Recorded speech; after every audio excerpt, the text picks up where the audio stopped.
برای ایجاد و استفاده از هوش مصنوعی و همچنین شکلگیری مدل ها و بخش های متفاوت هوش مصنوعی به ویژه ایجاد شبکه های عصبی مصنوعی یا Artificial Neural Networks و به همین شکل برنامه نویسی برای ایجاد ابزارهای هوش مصنوعی و شکلدهی مدل های زبانی بزرگ یا Large Language Models به همین شکل تطبیق برنامه ها و استراتژی های مشخص برای در عرصه آموزش ماشین یا ماشین لرنینگ، چه در بخش سوپروایزد یعنی نظارت شده یا راهنمایی شده یا ان سوپروایزد غیر نظارت شده و به همین شکل ایجاد مدل های زبانی بزرگ مثل چت جی پی تی و غیره، یعنی برای انجام هر بخشی از هوش مصنوعی به خاطر همو کاربرد سازی و عملی سازی برنامه ها و ذهنیت هایی که در بستر همو راهنمایی های الگوریتم ها و با استفاده از به حساب همو توانایی های محاسباتی و بخش های متفاوتی علوم ریاضی و محاسبات مثل الجبر خطی یا لینیر الجبر و کلکولس یا همو دیفرنشیال محاسبات دیفرنشیال یا حساب دیفرنشیال و انتگرال و مثلثات و هندسه و بالاخره همو استاتستیکال انالیسیس یا محاسبات آماری و پروبابیلیتی یا احتمالات با استفاده از اونها همو ساختار و چارچوب و مدل شکل میگیره برای ایجاد هوش مصنوعی، یعنی در آغاز و بعد از او که البته در آغاز با استفاده از همو سهولت های ابتدایی و زبان های مرتبط با بخش هاردویر و سافتویر کامپیوتر همو برنامه های ابتدایی ایجاد شد و بعد از زبان های برنامه نویسی شکل گرفت، یعنی برای انجام تمام بخش ها چه ایجاد هوش مصنوعی از آغاز و شکلدهی جنبه های متفاوت هوش مصنوعی و بالاخره فعالسازی و برنامه نویسی در مبصر هوش مصنوعی، استفاده از زبان های برنامه نویسی یا پروگرامینگ لنگویجز اجتناب ناپذیر است و زبان های برنامه نویسی یا همون پروگرامینگ لنگویجز انسان ها را کمک میکنه تا زبان طبیعی را، یعنی وقتی ما زبان طبیعی میگیم زبان قابل استفاده توسط انسان که مثلا همون کوچکترین واحدهایش همون به حساب آواها یا نیم واژه ها و بالاخره واژه ها و کلمات و جملات و پاراگراف ها است که مثلا در ساختار زبان نوشتاری یا گفتاری ما استفاده میکنیم. اما زمانی که ما بحث زبان قابل درک و قابل استفاده در فناوری دیجیتال، فناوری کامپیوتر و هوش مصنوعی را مطرح میکنیم و قابل بحث میباشه، واژه ها و کلمات اینا ابر مفهوم است، یعنی بسیار بزرگ است و همچنین همون ساختار مبتنی بر حروف و کلمات و ساختار زبان طبیعی برای همون فناوری دیجیتال و فناوری دیجیتال که بر اساس همون کد باینری یا کد دوتایی یعنی 0 و 1 شکل گرفته و فناوری دیجیتال و هوش مصنوعی قابل درک و قابل همون تجزیه و تحلیل نمی باشه. بنابراین زبانی که انسان ها را کمک میکنه برای ایجاد برنامه ها و ابزارهای هوش مصنوعی به خاطر ایجاد تحقق طرحهای مشخصی که برای ایجاد شبکه‌های عصبی مصنوعی و مدل‌های زبانی بزرگ و تحقق برنامه ها برای آموزش ماشین و غیره به حساب در زین داره برای تحققش زبان‌های برنامه نویسی است که با کدنویسی یعنی رمزگذاری زبان طبیعی یا زبان انسان و مبدل کردنش به زبان قابل فهم و کامپیوتر و فناوری دیجیتال و بالاخره هم فناوری های کمک کننده هوش مصنوعی برای استفاده از زبان طبیعی و مبدل کردنش برای داده های دیجیتال یا دیتای دیجیتال، برنامه هایی که زبان های برنامه نویسی یا پروگرامینگ لنگویجز اینا کمک میکنه. بنابراین استفاده از زبان های برنامه نویسی در راستای ایجاد هوش مصنوعی، ابزارهای هوش مصنوعی، برنامه نویسی و تقویه جنبه های متفاوت هوش مصنوعی اجتناب ناپذیر و حتمی است.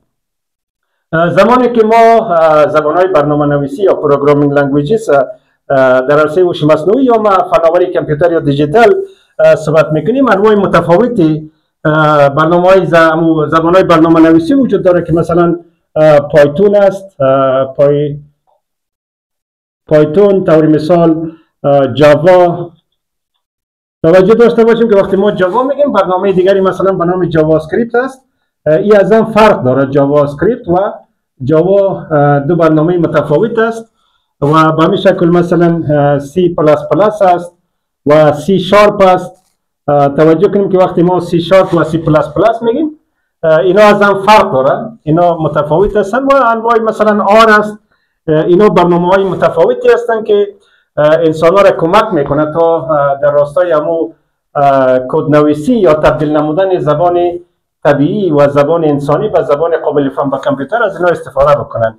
و در میان همو زبان های برنامه نویسی یا پروگرامینگ لنگویجز همو ساده ترینش و به حساب بیشتر همو جذاب ترینش و به سادگی قابل استفاده ترینش پایتون است که خود من معمولا از پایتون گاهی اگر خواسته باشم کد نوشته کنیم یا چیزی را کار را انجام بدم از پایتون استفاده میکنم و انصافا ما این زبان های دیگر رو قدر بلدیت ندارم. تنها زبان جاوا اسکریپت به خاطر همون طراحی وبسایت و اپلیکیشن ها که یکی از همون 4 گزینه اساسی در کنار مثلا HTML و CSS و به همین شکل بعضی از همون برنامه های مشخص یا مثلا همون لایبرری ها و IDE ها یا همون Integrated Development Environment ها که انسان ها را برای کدنویسی کمک میکنه. جاوا اسکریپت یکی از همون اجزا و الزامات ایجاد وبسایت های پویا و همون فعال و به حساب دارای همون فعالیت رفتارهای فعال می باشه که به حساب ایالت استایی بیرون باشد از جاوا اسکریپت استفاده میشه. و جاوا اسکریپت در قسمت هوش مصنوعی نسبتا کاربرد بسیار زیاد نداره. جاوا استفاده میشه، سی پلاس پلاس، سی شارپ و آر. اما پایتون به خاطر از اینکه سنتکس یا همون نحو یا ساختار زبانش معمولا مشابه به زبان طبیعی است و فقط با مو علاوه کردن قوسای ناخونک و بالاخره همون قوس زبان طبیعی را به کد تبدیل میکنیم و بالاخره همون کامپیوتر و فناوری دیجیتال با استفاده از همون چارچوبایی که پایتون فراهم میکنه زبان طبیعی را چی میکنه؟ استفاده میکنه. یعنی ما زبانهای متفاوتی داریم، مثلا پایتون، جاوا، جاوا اسکریپت، سی پلاس پلاس، سی شارپ، آر و غیره. هر کدام از ما خواسته باشیم مطابق همون توانمندی و همون برنامه‌های مشخصمون ما استفاده میکنیم. و زبان‌ها وقتی که ما معمولا زبان‌های برنامه نویسی یا پروگرامینگ لنگویجز میگیم، ما معمولا زبان‌ها به صورت کل دو نوع است، یکی های و دیگه لو است. های و لو یعنی بلند و پایین. توجه داشته باشیم که ما معمولا همون بالاترین از لیات های یعنی بالاترین پایتون است و پایین ترین طور مثال همون زبان یا همون زبان کدنویسی مبتنی بر کد باینری متعلق به هاردویر کامپیوتر یا مثلا بخش سخت افزار کامپیوتر است.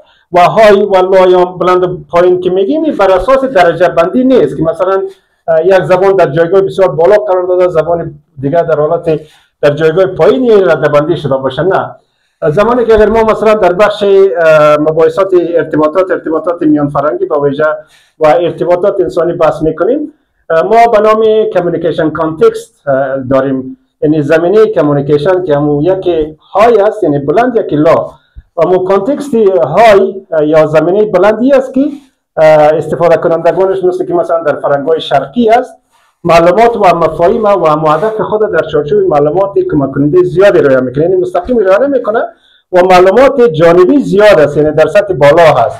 اما کسایی که از لو کانتکست یا کانتکست پایین استفاده میکنه یا زمینه پایین مثل کشورهای لیبرال در امریکای مثلا شمالی یا اروپای غربی و غیره، اینا اما معلومات و مفاهیم مستقیم ارائه میکنن و معلومات کمک کننده بسیار کم میباشه. بنابراین ما زمانی که های یا لو میگیم در زبان برنامه نویسی هم وقتی که در پایتون یا به شکل بعد از جاوا یا سی پلاس پلاس، سی شارپ با وجه پایتون اون زبانی که استفاده میشه یا کدنویسی به شکلی انجام میشه که بیشتر مشابه به زبان طبیعی یا زبان انسان است، مثلا قابل ترک است. در مثال مثلا یک هر کس که شروع میکنه در پایتون هم یک جمله یا یک کد بسیار مشهور است، همیشه طور مثال نوشته میکنه که پرینت، همیشه پرینت نوشته میکنیم، با پرینت آغاز میکنیم. قرار باشه ما در زبان پایتون هم چیزی را که نوشته میکنیم در بخش ترمینال او را به ما ارائه بده، یعنی ما در یک جای کد نوشته میکنیم، ترمینال جایی است که برای ما هم کد نوشته کردگی را ارائه میده و هم چیزی که در ترمینال ارائه داده میشه و در هر جای ما خواسته باشیم باعث همون پیامد کد نویسی ما به نمایش گذاشته میشه. مثلا نوشته میکنیم پرینت قوس میگیریم، باز میتونیم که این به قوس ناخنک هم تبدیل یا فقط یکی هم هلو ورد باز را بسته میکنیم.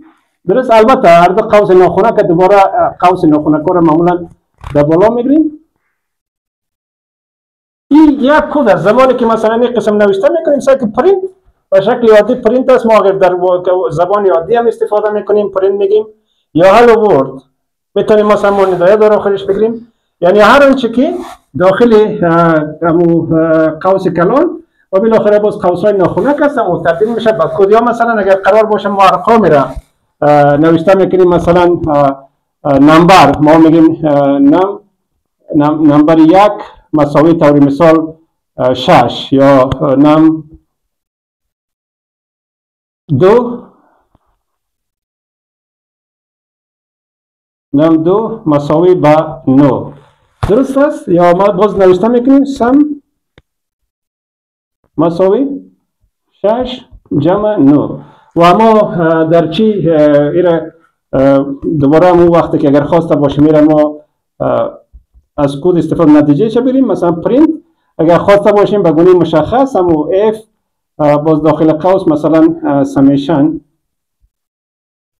مجموعه شه، باز ایره چی میکنیم به شکل قوس دیگر 6 جمع 9 به شکل مشخص. مثلا اگر به حالت یادید یک کد چی است نم، اما ما در زبان طبیعی هم مثلا گاهی در نوشته به جای از اینکه نمبر نوشته کنیم نم اما به شکل خلاصه نوشته میکنیم، یا سم به نام همو مجموعه شه به این شکل و فقط پرینت نوشته میکنیم داخل قوس یا تعداد. یعنی زمانی که ما از پایتون استفاده میکنیم همون طریق نوشتن کد در پایتون، البته به شکل بسیار ابتدایی است. با زمانی که ان شاء الله ما برنامه پایتون به گونه مشخص هم برنامه آموزشی را راه اندازی کردیم، با تمام بخش‌های پایتون ان شاء الله آموزش داده میشه به گونه مشخص، مثلا برنامه‌ای که برای ایجاد اپلیکیشن و وبسایت استفاده میشه، برنامه‌ای که مثلا برای نوشتن کد یعنی با ابزارهای متفاوت به شکل اینترفیس یا قابل استفاده در میان ابزارهای متفاوت و برنامه‌های متفاوت، و یا هم به بخش هوش مصنوعی که از IDE یا Interrelated Development Environments یا مثلا API ها و غیره استفاده میشه. این ان شاء الله به گونه مشخص تشریح میشه. یعنی زمانی که ما زبان برنامه نویسی را پایتون مطرح میکنیم، طریق کد نوشتن در زبان برنامه نویسی پایتون ساده و مشابه به زبان طبیعی است، بنابر خسته کننده نیست. یعنی کلش بر اساس کد استا یا استاتیک یعنی غیر متحرک استوار نیست و بیشتر کد قابل خواندن و مشابه به زبان طبیعی است که به همین خاطر چون معلومات جانبی یا مثلا جنبه‌هایی که کد نوشته میشه با واژه‌ها بیشتر برجسته و ارائه میشه، این چی است به این خاطر های گفته میشه. و معمولا که زمانی که ما بحث پایتون مطرح میکنیم، طور مثال پایتون برنامه‌های دیگر هم معمولا معلومات یا مثلا دیتا یا داده‌هایش به بخش‌های متفاوت تقسیم شده. اما قسمی که گفتم من بیشتر آگاهی در قسمت پایتون داریم یا از پایتون استفاده میکنم.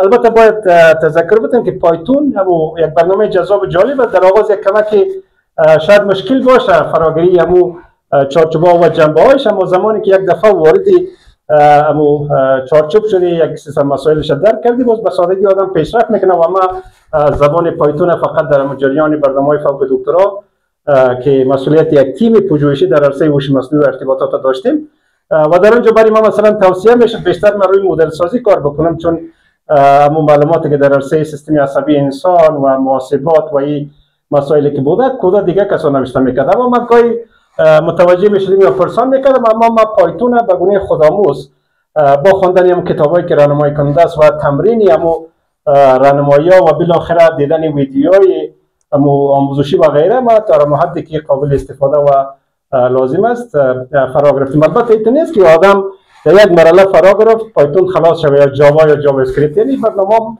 یک بستری بسیار بزرگ هستند، در هر حدی که خواسته باشه مطابق نیاز و مطابق تلاش انسان فرا میگیره، ولی ما در همین حد لازم یعنی هر کس میتونه در صورت هدفمندی و تلاش از طریق حتی خودآموز برنامه با وجه پایتون فرا بگیرن.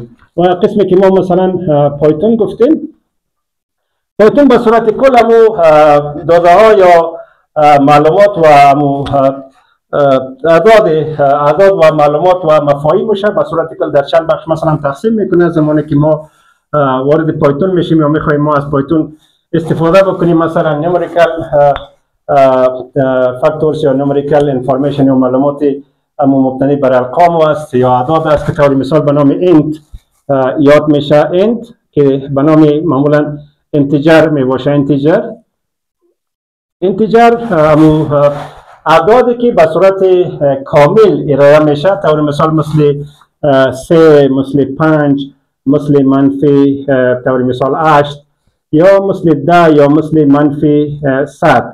فرق نمیکنه منفی یا مثبت وقتی که به گونه کامل عدد ارائه میشه به نام انت یا انتجر. انتجر همون عددی که مشخص کامل می باشه و در کدنویسی به نام انت یاد میشه. و مثلا دیگه به نام فلوت است. فلوت معمولا اعداد یا ارقامی که دسیملز یا اشاریه داره، طور مثال 5.3 یا مثلا 10.9 یا هر آنچه که حالتی تداوم داشته باشه. یعنی مثلا فلوت حالت تداوم یا به شکلی وقتی که دسیمل یا اشاریه داره عدد، یعنی عدد حالت تداوم در خود داره، تکمیل نیست. زمانی که مثلا انتجر است تکمیل است، 3 5 8 دیگر چیزی ضمیمه و یا دسیمل نداره، اشاریه نداره. اما زمانی که 5.3 10.9 یا مثلا اشاریه دار می باشه، هر آنچه که باشه این شامل فلوت یا همون اعداد دسیمل دار یا اشاریه دار باشه، فرق نمیکنه که منفی یا مثبت باشه. و نوع دیگری که مثلا تقسیم است همون واژه ها یا کلمات، مثلا که حروف به گونه پیهم که میآید به نام استرینگ یاد میشه.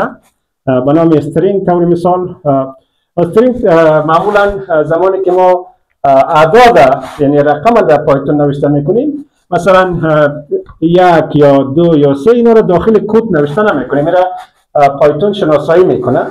اگر ما یعنی داخل قوس ما نوشته نمیکنیم 1 2 3، مثلا اگر ما 1 2 3 را با شکل جدا نوشته کنیم 123، این میشناسه مثلا پایتون که عدد است. اما اگر ما این را داخل به حساب قوس‌های ناخنک نوشته میکنیم، این را باعث عدد نمیشناسه، باعث همو حروف میشناسه، به نام استرینگ میشه. نوع دیگری همو چی که گفتیم به نام استرینگ است، معمولا کلمات است. یعنی کلمات و البته زبان برنامه نویسی وقتی که ما حروف وارد میکنیم باعث کلمه را مشخص نمیشناسه، همون کد همون نرخایی که میتیم. طور مثال ما هلو نوشته میکنیم، هلو به شکلی اگر مستقیم بدون داخل قوس مثل رقم نوشته کنیم این را نمیشناسه و این را با رقم یا عدد به حساب چی میکنه در نظر میگیره پایتون. باید وقتی که ما استرینگ رقم استرینگ نوشته میکنیم باید داخل قوس بگیریم، یا مثلا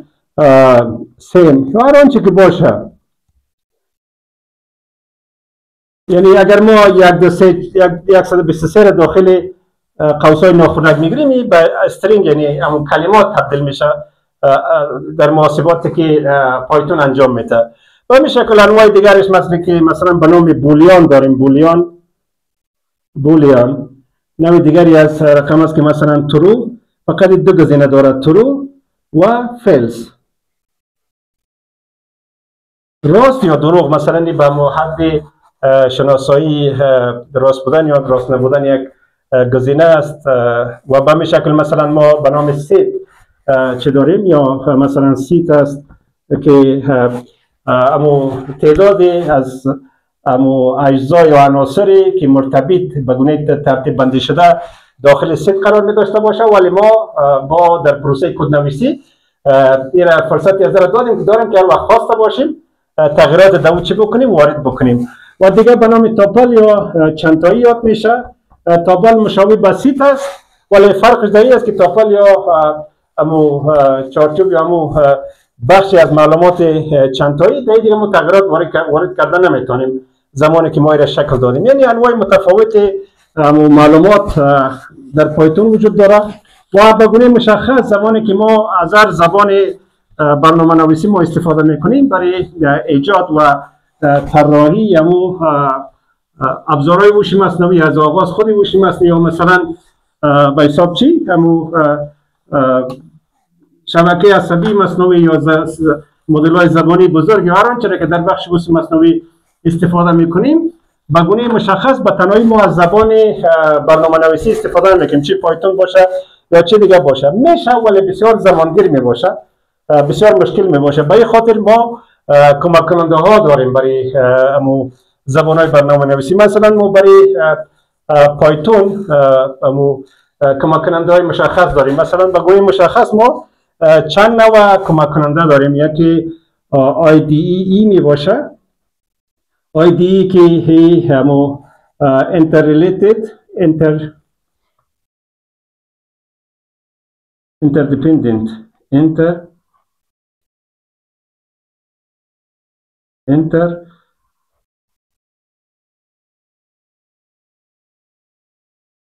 development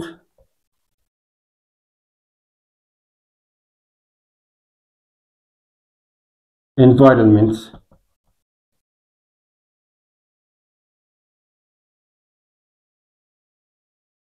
یعنی ابو ساعات به حساب یا بسترهای توسعه مرتبط به هم یا وابسته به هم و دیگه ما API داریم. API که میشه اپلیکیشن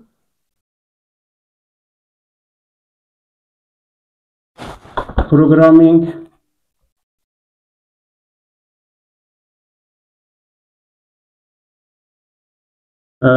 انترفیس.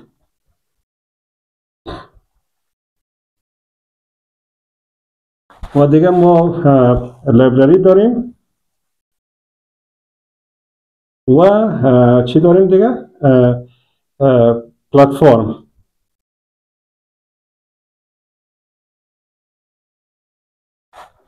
به صورت مشخص ما اگر آیدی را نام بگیریم، طور مثال به گونه ابو مشخص و یک آیدی که مشهور است، طور مثال برای پایتون به نام پای 4 میاد میشه، پای 4. و API طور مثال به نام چند نوع است، ما میتونیم که کراس بگیریم. طور مثال کراس یک API است. و به نام لایبرری، برای لایبرری ما میتونیم که پای تورچ بگیریم. البته لایبرری های متفاوت است اما پای تورچ مشهور است. و برای پلتفرم میتونیم تنسور فلو را بگیریم. تنسور فلو.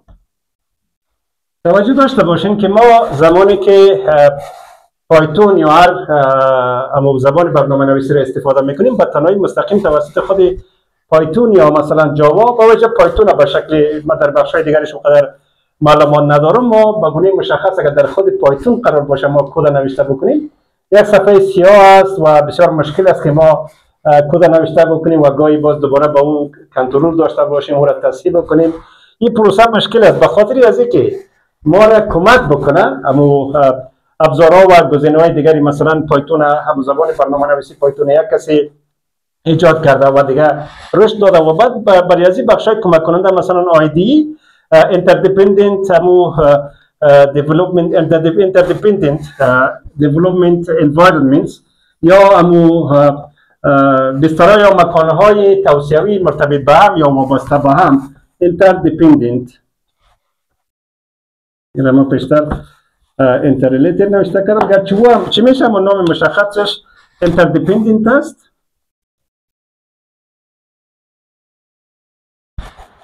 interdependent development environments یا محیط‌های توسعه وابسته به هم یا مرتبط به هم است که یکی از انواع از او پای چارم است. چارم توجه داشته باشیم مثلا پای همون خلاصه پایتون است که خود زبان برنامه نویسی است و چارم همون معنایش ما شما میفهمیم. چارم میگه مثلا جذاب یا افسونگر، چارم همون افسون یا جذابیت میگه و پای 4 یا مثلا ما وقتی که روی آیدی صحبت میکنیم یا Interdependent Development Environments، معمولا آیدی یا انسان را کمک میکنه کدنویس ها را که به گونه ساده و با مو بزنهای متعددی که وجود داره به سادگی چی کنن؟ کد نوشته بکنن و به سادگی در صورت نیاز امو دیباگینگ یا اصلاحات لازم ایجاد بکنن و به سادگی او را کنترل بکنن و با سادگی تغییرات ایجاد بکنن و زمانی که مراجعه میکنن دوباره چی بکنن؟ اما پروسه کار خود ادامه بدن. یعنی آیدی یا Interdependent Development Environments همون چی هست؟ بسترهایی است که انسان ها را کمک میکنه تا با سادگی کدنویسی بکنن، با سادگی مثلا امو برنامه خود پیش ببرن، اگر خواستن تغییرات دارن. طور مثال اگر ما قرار باشه یک مقاله یا کتاب را نوشته کنیم در یک لپتاپ یا کامپیوتر، این زمانگیر می باشه و گاهی مثلا ایجاد مشکلات تکنیکی، رفتن برق و غیره ممکن است. امو باعث شود که کار ما یا کلش یا قسمتی از کارمون حیف شود یا مثلا با مشکل مواجه شود. ما معمولا امو بزنهای برای بکاپ یا حفظ و نگهداری می داشته باشیم. معمولا ما از هارد دیسک ها استفاده میکنیم، از فلاش ها استفاده میکنیم یا از بخش مثلا درفتی امو ایمیل خود استفاده میکنیم، حفظ میکنیم به خاطر از اینکه ما امو به سادگی بتونیم دسترسی داشته باشیم. اما به گونه برجسته تر و امو پویاتر و کاربردی‌تر امو IDEs چی میکنه که ما پای 4 ما گفتم نمونه مشخصش هست و دیگهش مثلا چی هست؟ ویژوال استودیو کد یا VDC است که او میتونه در میانی از برنامه ها استفاده شود و برای پایتون ما که مشخص پای 4 است. در این بخش کمک میکنه. یعنی ما اگر مستقیم در خود پایتون ما کد نوشته کنیم ما جذاب نمی باشه، مثلا پویا نمی باشه، یک صفحه سیاه است، مشکلات داره، گزینه‌های زیاد نداره و پروسه بسیار مشکل است. یعنی هر کار باید از آغاز انجام بدیم. اما زمانی که ما از IDE ها استفاده میکنیم مثل پای 4 بسیار از کارها از قبل وجود داره، گزینه‌های ساده وجود داره و ما با سادگی و یک صفحه جذاب و نسبتاً چی داره؟ اینتراکتیو یا تعاملی داره. و به همین شکل زمانی که ما API استفاده میکنیم، اپلیکیشن پروگرامینگ اینترفیس API امو گزینه‌ها یا زمینه‌هایی است که کدنویس‌ها را کمک میکنه تا امو کدایی را که ایجاد میکنن، برنامه‌ای را که نوشته میکنن در میان زبان‌ها و گزینه‌های متعدد چی بکنن؟ از او استفاده بکنن. یعنی استفاده در میان امو گزینه‌های متفاوت و تفکیک یا درک جایگاه در میان گزینه‌های متفاوت چی میکنن؟ برای امو انجام کار از اپلیکیشن پروگرامینگ اینترفیس یا API استفاده میشه که کراس یکی از نمونه است. البته همون مرتبط با پایتون یکی از گزینه‌ها یا یکی از API ها کراس است. و به این شکل ما زمانی که لایبرری میگیم متوجه باشید، لایبرری اینجا که منظور از کتابخانه نیست، کتابا باشه. لایبرری همون منظور از ذخیره‌گاه یا مخزن چارچوب‌ها و همون کدهای از قبل نوشته شده هست.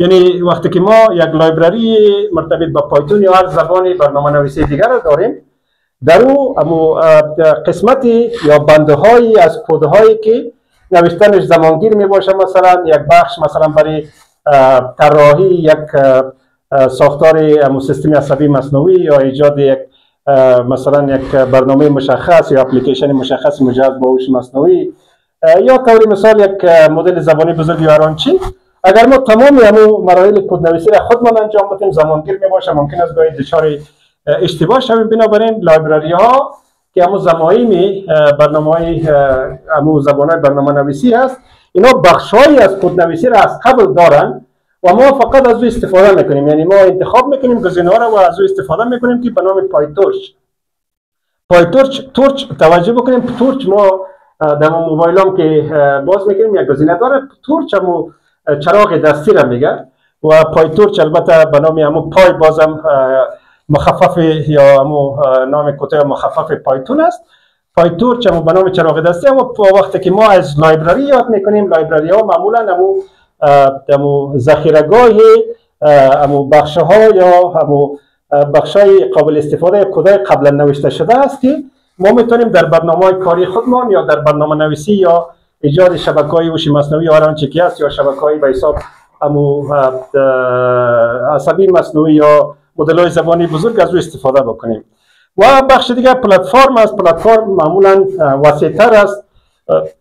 پلتفرم قسمتی از تمامی از گزینه‌ها را در خود داره. مثلا سهولت ها برای کدنویسی می داشته باشه، سهولت ها برای همو فعالیت های اینترفیس یا میان گزینه ها داره و به نوعی بخشی از همو چارچوب های نوشته شده ای که در برای استفاده مثلا همو اساسات کدنویسی را در خودش داره که ما استفاده میکنیم.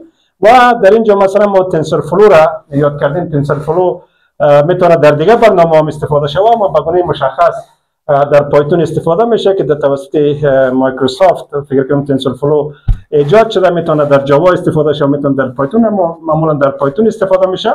و برای به خاطر ایجاد مدل های زبانی بزرگ و به ویژه شبکه عصبی مصنوعی و در قسمت هوش مصنوعی تنسورفلو بسیار نقش مهم داره. اگر ما این گزینه ها را مثلا برای ایجاد هوش مصنوعی ما برای اما مباحث مسائلی که برای خانه سازی یا ایجاد یک ساختمان نیاز است تشبیه بکنیم، پایتون اما برنامه یعنی همون چارچوب یا ساختار کلی است که تمام چارچوب که از انتخاب زمین، مثلا مطالعه زمین، ایجاد نقشه و بالاخره مطالعه نقشه و آغاز کار ساختمان و قدم به قدم طی مراحل تمام برنامه را در بر میگیره. اما زمانی که ما آیدی را که همو جایگاه مشخص یعنی Interdependent Development Environment ما در نظر میگیریم به نام که پایچار نمونه ازی است، به گونه مشخص همو چرا برای ما کمک میکنه؟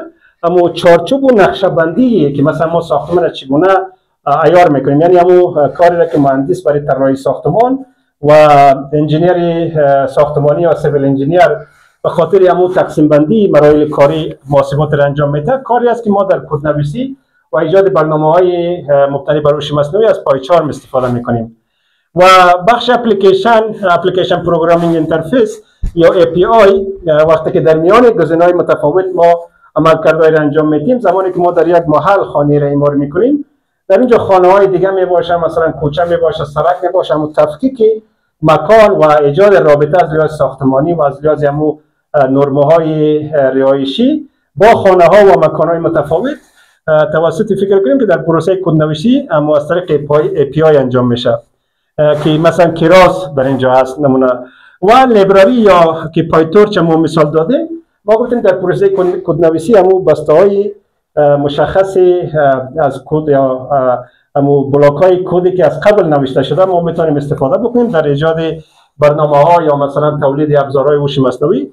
در قسمت خانه سازی و نمو مثلا کلکین و دروازه را که نجار میسازه یا خشت که از مواد خام مثلا تولید کرده، کسایی که مثلا خشت تولید میکنه، کارخانه‌های تولید خشت و حتی مثلا گاهی سمپل ها برای بلاک ها و سمپل ها یا مثلا بخشایی که در دیوارها ایجاد میشه یا بخشای متفاوتی که از قبل آماده میشه، مثلا کلکین و دروازه را نجار یا اگر از PVC باشه کسی که از PVC ایجاد میکنه در جای دیگر ایجاد میشه، میاد در خانه نصب میشه. وسایلی که مرتبط با مرکز گرمی از دیگر جای ایجاد میشه، یعنی همو بخشایی از قبل ایجاد شده آورده و مونتاژ و جابجا میشه در خانه.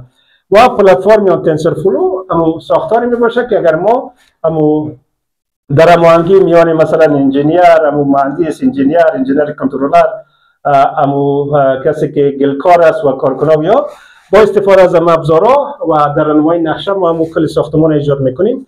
این هم بخش پلتفرم باشه و در کلی اجزا یا زمینه ها اما زیر به حساب چتر پایتون و زبان برنامه نویسی فعالیت خود انجام میده و تمامی از این با پایتون در تماس می باشه. یعنی اینا فقط سهولت ایجاد میکنه و کل کاری که ما کد اگر نوشته میکنیم، محاسبات را انجام میدیم، برنامه را از پایتون استفاده میشه، اما در بسیار سهولت هایی که این زمانی ایجاد کرده. بنابراین به خاطر ایجاد هوش مصنوعی، تقسیم هوش مصنوعی بر بخش‌های متفاوت، ایجاد ابزارها و پلتفرم‌های هوش مصنوعی، ابزارهای هوش مصنوعی و استفاده معقول از هوش مصنوعی، ما باید همو زبان‌های برنامه‌نویسی را فرا بگیریم و بخش‌های متفاوت بتوانیم درک بکنیم و به گونه درست مورد استفاده قرار بدیم.